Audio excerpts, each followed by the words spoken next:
नमस्कार दोस्तों, ये video editorial compilation for mains का पार्ट है। आप प्लेलिस्ट में जाके एडिटोरियल की वीडियोस पेपर वाइज और टॉपिक वाइज देख सकते हो।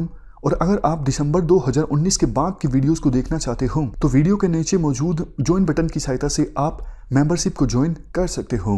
चलिए डिस्कशन स्टार्ट करते हैं। आप जीएस पेपर 3 के इस टॉपिक से आर्टिकल को रिलेट कर सकते हो। ये आर्टिकल लिखा गया है माया जोन के द्वारा।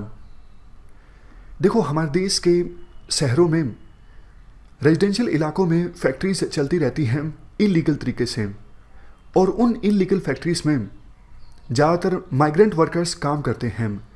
मतलब वो वर्कर्स जो दूसरे राज्यों से आए हुए होते हैं। उन माइग्रेंट वर्कर्स को काफ़ी पुअर कंडीशंस में काम करना पड़ता है। उनके वर्किंग आवर्स काफ़ी लॉन्ग होते हैं, सैलरी काफ़ी कम होती है, और इवन उनको मजबूर किया जाता है फैक्ट्री में ही सोने के लिए। और अगर कोई हादसा हो जाए तो सबसे ज़्यादा जो नुकसान पहुंचता है इन्हीं मज़दूरों को पहुंचता है। और यही हुआ कुछ दिन पहले। आपको याद होगा, दिल्ली के अनाज मंडी एरिया में एक बैग बनाने की फैक्ट्री थी। वहां पर आग लग गई थी, जिसकी वजह से 40 से ज़्यादा मज़दूरों की डेथ हो गई। वैसे देखो, हमारे देश में लेबर लॉज तो काफ़ी हैं, लेकिन वो लेबर लॉज इनफॉर्मल वर्कर पर एप्लीकेबल नहीं होते। अब जैसे इलीगल फैक्ट्रीज जो चलती रहती हैं देश के सिटीज़ के रेजिडेंशियल इलाकों में, वहाँ पर ये लॉज एप्लीकेबल ही नहीं होते। और दूसरी तरफ जो कैपिटलिस्ट क्लास के लोग हैं या फिर कई इकोनॉमिक एक्सपर्ट्स हैं, वो ये बोलते रहते हैं कि ईज़ ऑफ डूइंग बिजनेस को प्रमोट करने के लिए लेबर रिफॉर्म्स लेके आओ।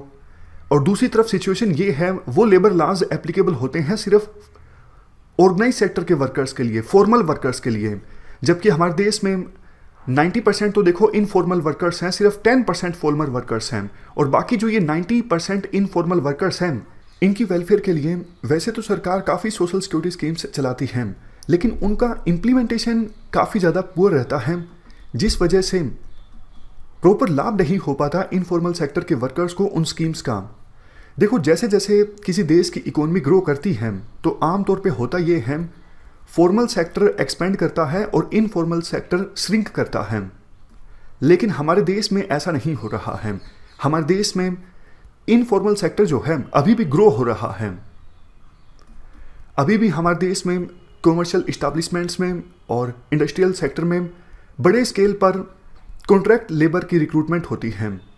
मतलब ऐसे वर्कर्स की रिक्रूटमेंट होती है जिन्हें फिक्स्ड टर्म के लिए हायर किया जाता है, एक कॉन्ट्रैक्ट के थ्रू हायर किया जाता है। वो परमानेंट एम्प्लॉयज़ नहीं होते हैं। और आज भी जो मेजॉरिटी ऑफ वर्कर्स हैं उन्हें मजबूर किया जाता है ओवर टाइम करने के लिए। इसके साथ साथ जो अप्रेंटिसेस हैं उनकी प्रेजेंस भी ग्रो हो रही है।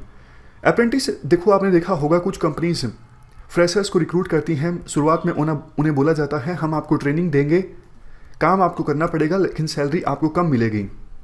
और इसके अलावा बहुत से देखो हाई स्किल वाले वर्कर्स जो हैं, अब वो लो स्किल वाले सेगमेंट में काम करने को तैयार हैं, उस सेगमेंट में एंटर कर गए हैं। तो ये एक एग्जांपल है अंडर एम्प्लॉयमेंट का। जैसे देखो, एग्जांपल आपको देता हूँ, अक्सर आप अखबारों में इस प्रकार की खबरें पढ़ते हो, पीएचडी होल्डर पीएन के तौर पे काम कर रहा है। देखो, जॉब सारी अच्छी होती हैं, हर एक जॉब की अपनी एक डिग्निटी है, लेकिन अगर आप जॉब नहीं करते हो अपने टैलेंट के अकॉर्डिंग, अपने एम्प्लॉयबल स्टेटस के अकॉर्डिंग, तो ये अंडर एम्प्लॉयमेंट होगा।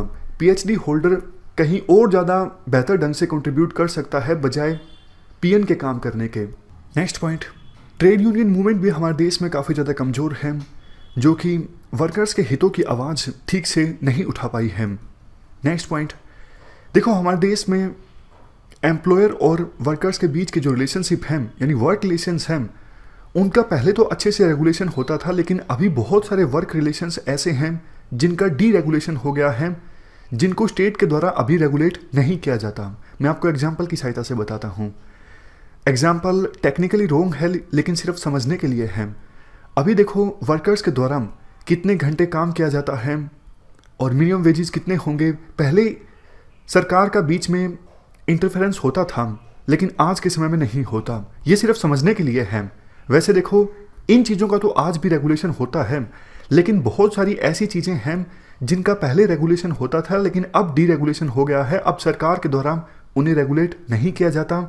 प्राइवेट जो एम्प्लॉयर होते हैं वो अपनी मनमर्जी से डिसाइड करते हैं वर्कर्स के वेजेस कितने होंगे, वो कितने घंटे काम करेंगे, लीव मिलेगी नहीं मिलेगी। जो वर्कर्स हैं वो सिर्फ प्राइवेट एम्प्लॉयर्स की इच्छा पर डिपेंड हो जाते हैं।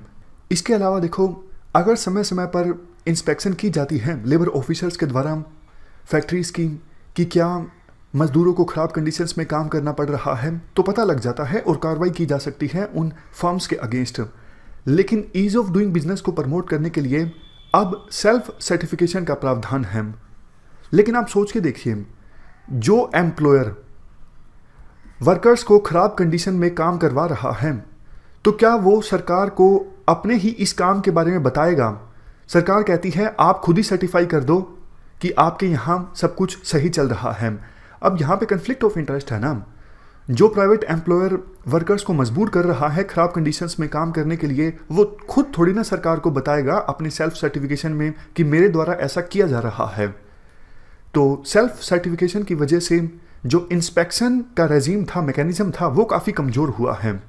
इसके अलावा देखो, काफ़ी स्टैट्यूटरी लेबर लॉज ऐसे हैं जिनमें फेरबदल कर दिया गया है, जैसे safety standards, work hours, minimum wage, compensation, industrial disputes.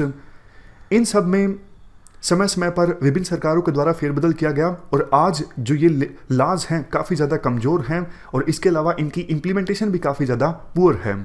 Last में कंक्लूजन में आर्टिकल में ये बोला जाता है, देखो आज़ादी को 70 वर्ष हो गए हैं, वर्कर्स का एक अहम रोल होता है इकोनॉमी की ग्रोथ में, लेकिन वर्कर्स को उनका हक नहीं मिल पाया है। आज भी वर्कर्स अपनी वेलफेयर की बाट जोड़ रहे हैं, मतलब इंतज़ार कर रहे हैं अपनी वेलफेयर का। वर्कर्स एक प्रकार से इंजन हैं हमारी इकोनॉमी रूपी गाड़ी के, लेकिन इनके तरफ सरकार के द्वारा प्रॉपर रूप से ध्यान नहीं दिया। इस डिस्कशन में फिलहाल इतना ही है। Thank you very much for discussion.